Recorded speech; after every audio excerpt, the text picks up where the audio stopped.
Hello, hello, and welcome back. So let's move forward directly. We talked about the relationships that exist, finish to start to start, and so on. These are called, I didn't mention the naming because we're trying to keep it practical, as part of what they call the precedence diagramming method, which shows you what precedes what.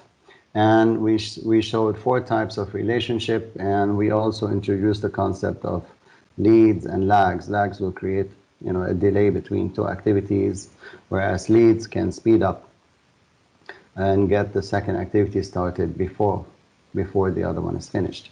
Now, the next step, you've identified activities under each WBS. So all activities will have to be identified, as in this software here. You have to figure which activities have to happen, and then you have to put them in the right order. Right now, I didn't do it because we're just practicing. You have to put them in the right order. And then once you do that, you need to ask yourself, how long will each activity take? Not the whole project, every activity. See, right now, by default, we're just putting different timelines and different costs. It's just to demonstrate.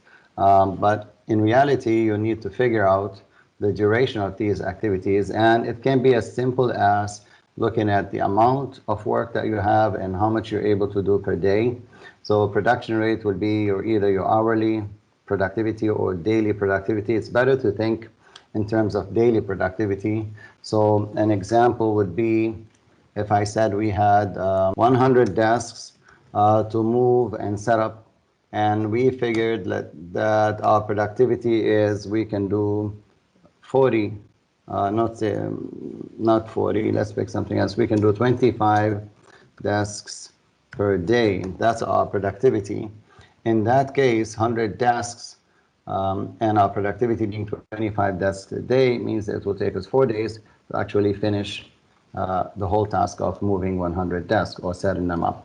So it is the amount of work. It could easily also be, I have 4,000 tiles that we need to install, let's say construction, and our team can do, for example, 200 tiles per day. So it is the amount of work divided by how many you can do per day.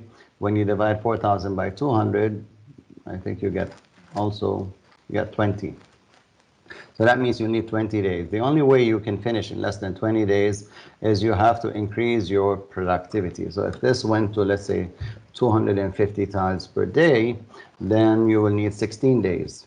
If you do the math, you'll need 16 days to finish that activity.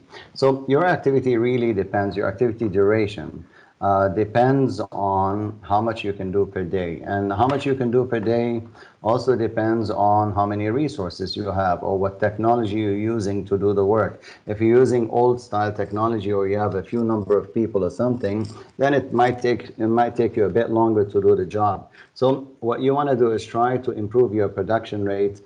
You cannot usually change the work quantity. What you can change is how much you can do per day, and that will give you a faster turnaround on your schedule. Thing is, if you add more resources, you'll get benefit. But you know what? There's a point where if you add more resources, you no longer get any benefit. So some things you want to consider when you're estimating is if you motivate your team, they will do better. If they're not motivated, they tend to be slower, and when you turn around, they don't do any work. So you need to get them more motivated. See if you can buy better tools, better technology, and that would make the time required less because they spend less time on some of the things that they do. So for example, I can paint with a brush, but I could also paint with a sprayer. There's something that allows you to spray paint the whole place. So that's faster, but that requires that I buy that specific tool. So you have to look at ways to use better technology. And then there's a couple of things here. The law of diminishing returns says that at some point, if you keep adding resources, you will not get the same benefit. The returns will start to diminish. They'll start to go down. So let's assume that we have, let me bring a notepad here. So let's say I have a task that will take 12 days to do, right? 12 days to do it. And let's say I assign this to one person. How many days will they take? They'll take 12 days because it's only one person and this is a 12-day job. Usually when we estimate the effort on a task, we estimate it in man days, okay?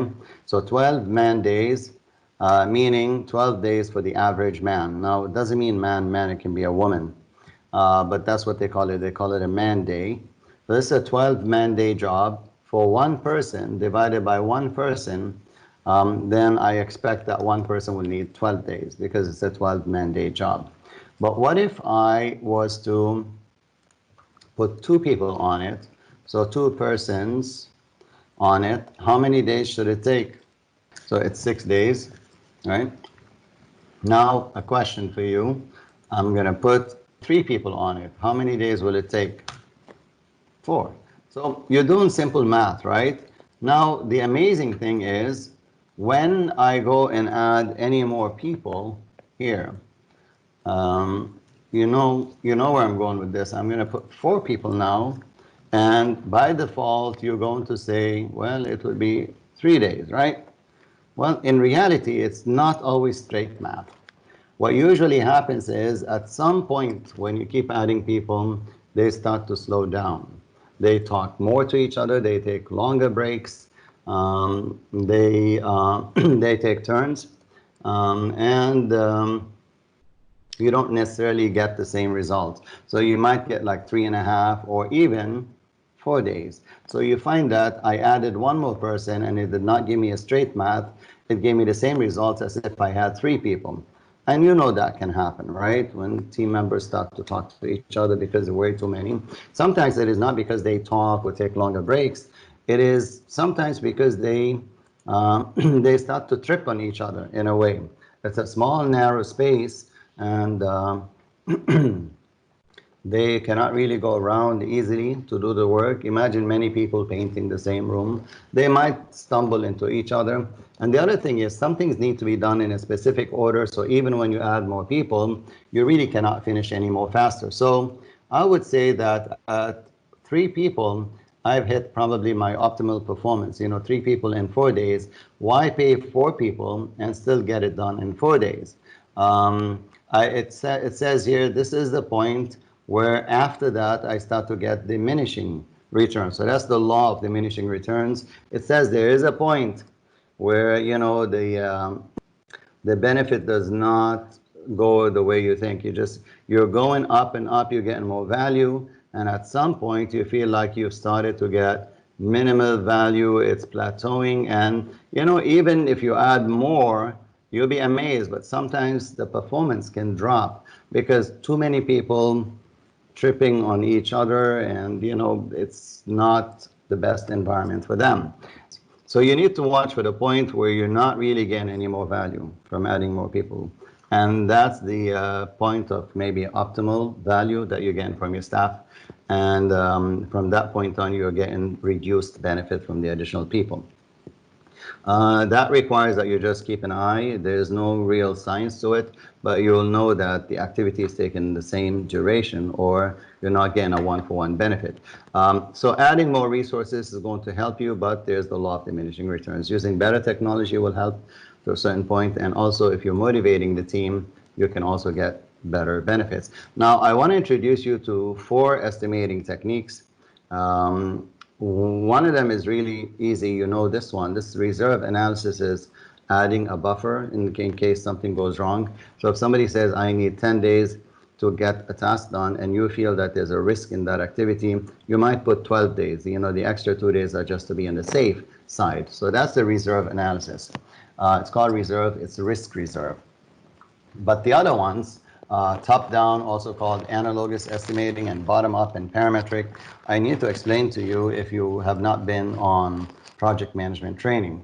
Top-down estimating means I'm looking at the task or activity from the top, from high level. I'm not really looking at any details. I'm going by maybe previous experience, and I'm drawing an analogy between what you're asking me to do and what I've done before. So imagine that I've done you ask me to estimate an activity that is this big, but I have done, you know, the same activity, but it was only like this big.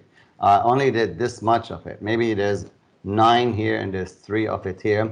So I knew how long it took me to do 3, and I'm able to draw an analogy by comparing the level of effort required and figure that this will take roughly 9 days because I have experience in it. I've done it before. I can quickly make an estimate. However, when I make that estimate, there's no guarantee that it's going to be perfect or accurate. Why? Because it was just a quick estimate that I made by comparing 2 things that I've done, you know, this with something I've done in the past. So I'm able to put this kind of estimate, but it is, you know, although it's fast, it is also going to be less accurate. I didn't really spend time looking at the fine details. So this is called a top-down or analogous estimate.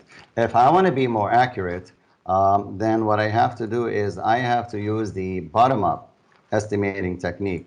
In the bottom-up estimating technique, I'm looking at all of the fine details. You see the arrows, they go upwards. I'm looking at all the fine details and then I add them up, okay?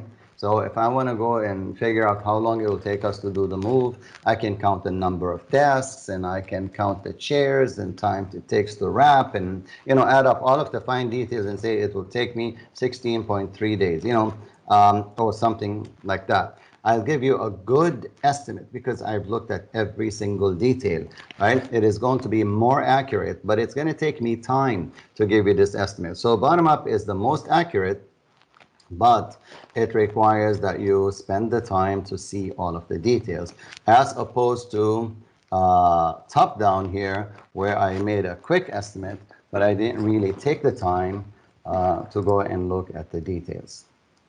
All right, so that's how it works. Top down, bottom up. The third one here is parametric estimating, and in parametric estimating, you have an estimate of something that you've done either with top down or bottom up, and you can multiply it by the number of times it needs to be done. So that means it has to be a linear type of work. That means it's similar type of work. So if I was, you know, building, oh, let's say it takes me 10 minutes to dismantle. Oh, that's the word I was looking for, dismantle. So if it takes me 10 minutes to dismantle a workstation, then if I have to do 100 workstations, it's 100 times 10 minutes, right? It will be 1,000 minutes. So this, I can actually extrapolate or multiply or, you know, calculate directly based on the one estimate that I have because the remaining are similar. So this is called parametric estimation. All right, the last one and the final one I've talked about, this is when you add a buffer for the sake of risk, just to be on the safe side. Now, the goal here, when you have identified all of the activities, you put them in order, and you estimated the durations of it, is that you will know how long your project will take. All right, so there's something called the critical path of a project.